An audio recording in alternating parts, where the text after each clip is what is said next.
Good morning, it's Cindy Wabi, and it is time for Monday School, and I am here present accounted for. Every weekend that I'm home, I take a load of something to charity, to Goodwill.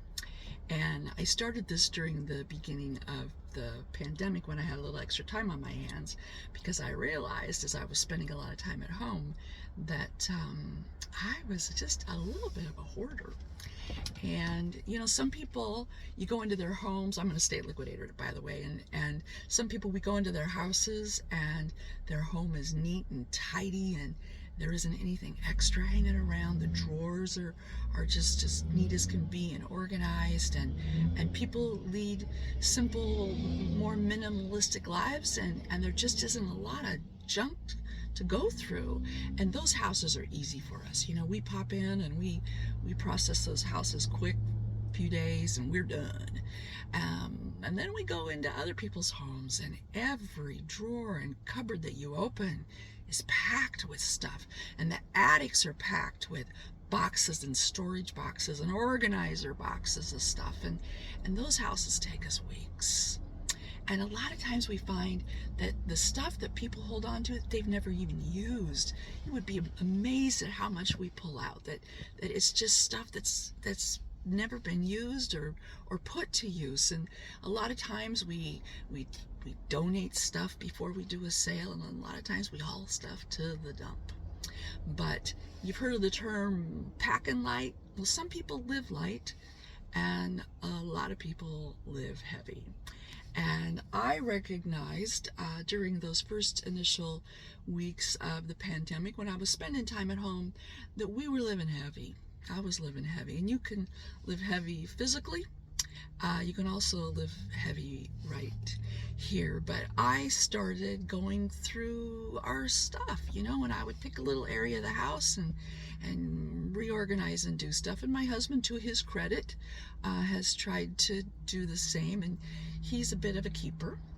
And so whenever he sees me taking a load of stuff to Goodwill, he'll try to do the same. And the other day, he took a little box of outlet covers to Habitat Restore, and that was progress for him. But he was trying to declutter, and I am too.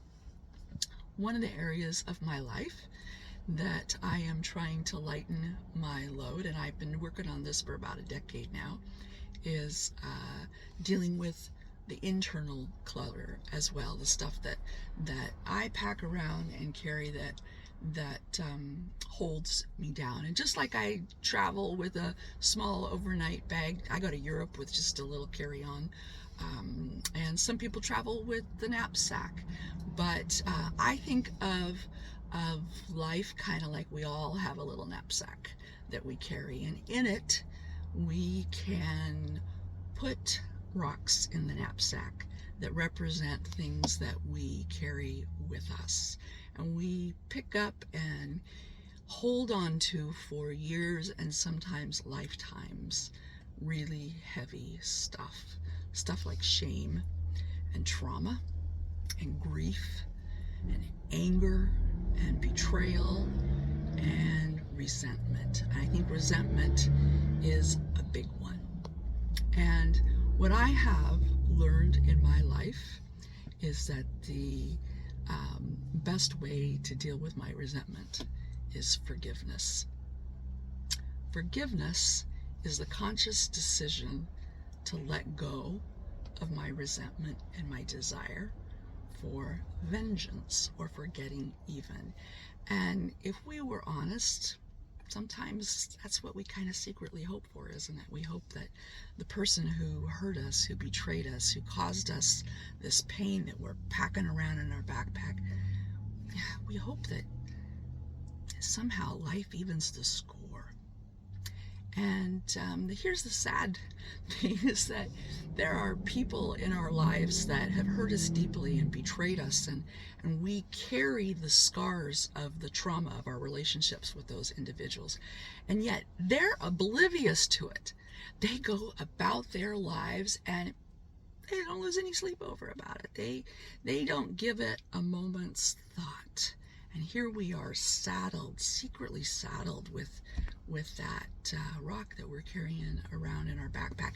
I talk a lot when I'm doing, speaking engagements and also on some of my YouTube videos, I talk a lot about the families that I encounter sometimes in my work who are permanently scarred with deep-seated resentment and unresolved conflict and unresolved forgiveness. And when you lose someone in your family, when mom or dad dies, and there's familial estrangement, the opportunity oftentimes to resolve that disappears forever. And you are left carrying this big, heavy rock. And I talk about, if at all possible, to make peace with the people who have betrayed you, who have hurt you, who have caused you trauma. And invariably when I do that, people will always come up afterwards and talk with me about their own stories. And sometimes I get Facebook messages or emails from people who've watched my videos, and they'll tell me about what's happened to them and why they can't do that. And they'll say things like, I've had to cut that person out of my life, or I've had to set boundaries, and I simply can't allow myself to have any contact with them. I've had to set a boundary to give myself peace.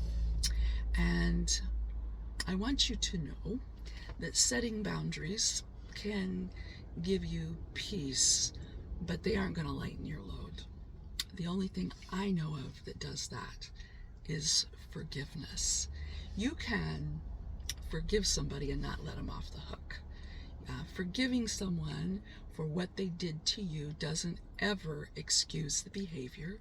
It doesn't make it right. It isn't actually turning the other cheek so they can do it again.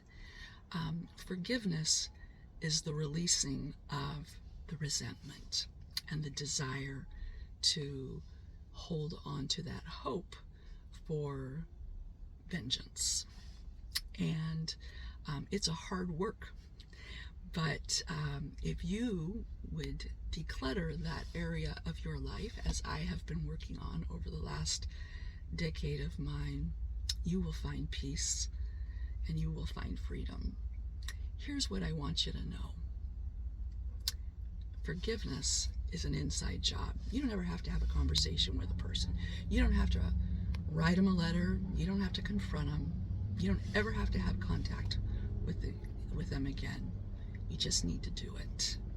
And here's the key part. Forgiveness isn't about the other guy. It's not about anything about them. It's not a gift that you give them. It's not a grace that you extend to them. Forgiveness is a gift you give yourself. And it's priceless. It's a hard work, but it's worth it. So thanks for hanging with me this morning, and I hope you have a great week. Go get rid of some rocks in your backpack.